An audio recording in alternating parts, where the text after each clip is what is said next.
Notes. 1. Program car for Ben's office. 2. Use Uber app for car under guest account. Don't use real name. 3. Get picked up from Ben's car park. Go to work. 4. Start texting Ben mid-morning. 5. Call his boss around midday. Claire Arden. By the time the front door closed, the car was parked outside Claire Arden's home, waiting for her. She lingered inside the porch, rereading the notes she had made on her phone, until she heard the faint beep beep beep of the alarm as the house secured itself. She gave a furtive glance across the suburban estate, one of the many just like it in Peterborough. Sundraj, from number 27, was the only other neighbour outside, guiding his noisy young family of 4 into a people carrier, like a farmer trying to herd sheep from one field to another. When he spotted her, he gave her a half-smile and an equally half-hearted wave. She reciprocated with the same. Claire recalled Sundraj and his wife Siobhan's 15th anniversary party last spring. They'd celebrated with a barbecue, and most of the street in attendance. He'd found time to drunkenly corner Claire in the downstairs bathroom and suggest that if she and her husband Ben were ever inclined to invite a third person into their bedroom, he was open to offers. Claire had politely declined, and he'd panicked, begging her not to tell Siobhan. She'd promised she wouldn't, and she'd meant it. She hadn't even told Ben.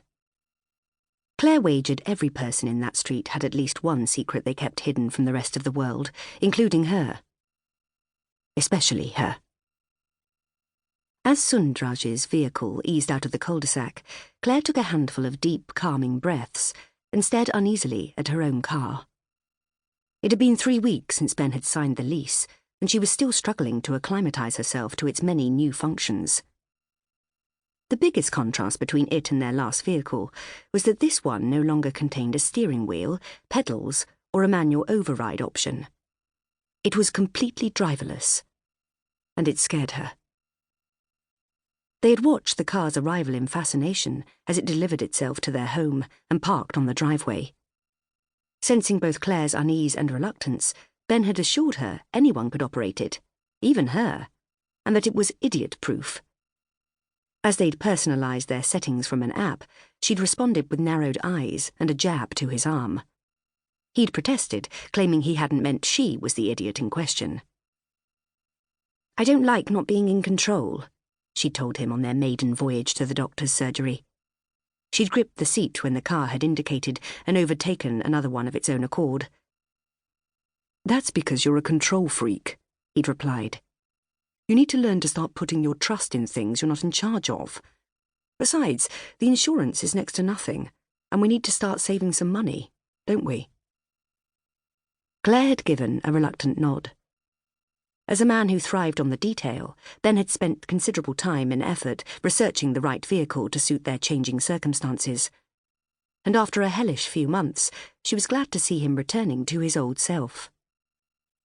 He had attempted to involve her in the process by suggesting she pick the paintwork colour and seating fabric.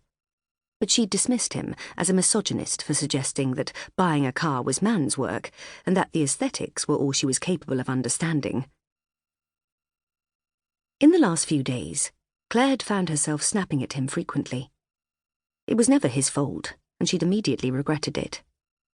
But it hadn't prevented her from repeating it, and she feared her quiet resentment towards him was rising ever closer to the surface. The rear of the car momentarily held Claire's gaze before a dull kick to her kidney snapped her from her thoughts. "Good morning," she whispered, and rubbed her swollen, rounded abdomen. It was the first time baby Tate had made his presence felt that morning. They had given him the nickname after the midwife had informed them he weighed about a pound, the same size as a Tate and Lyle bag of sugar. However, what started as a joke had stuck, and they were giving it serious consideration. Provided all went according to plan, in 2 months' time, Claire would be a first-time mother. Dr. Barraclough had warned her that with her high blood pressure, it was essential she kept life stress-free. It was easier said than done. and in the last few hours it had become impossible. "You can do this," she said aloud, and opened the car door. Claire placed her handbag on the front right-hand seat and lowered herself into the vehicle, bum first. Her expectant belly had begun to protrude much earlier than her friends had when they were pregnant, and sometimes it felt as if she was carrying a baby elephant. Her body was constantly contradicting itself. Some parts sagged, while others looked fit to burst. She pressed a button to close the car door and faced the retina scan. Taking a quick glance at her appearance, Claire noted her blue eyes were surrounded by a pinkish-white hue, and the dark circles around them were still visible under her foundation. She'd not straightened her blonde fringe that morning, so it hung loosely, resting on her eyebrows. Once the scan confirmed Claire was a registered passenger, the electric motor silently came to life, and the dashboard's centre console and operating system illuminated in whites and blues. "Ben's work," she spoke, and a three-dimensional map appeared on the screen from her home to his office, several miles outside of town. As the car began to move, she jumped when a playlist of 1990s rock anthems blared from the speakers without warning. She hated Ben's appalling taste in music and the volume at which he played it, but she had yet to figure out how to turn off his streaming system and create playlists of her own. Then, as the opening bars began of an old Arctic Monkeys song Ben favoured, she failed to choke back her tears. He knew every word of it off by heart.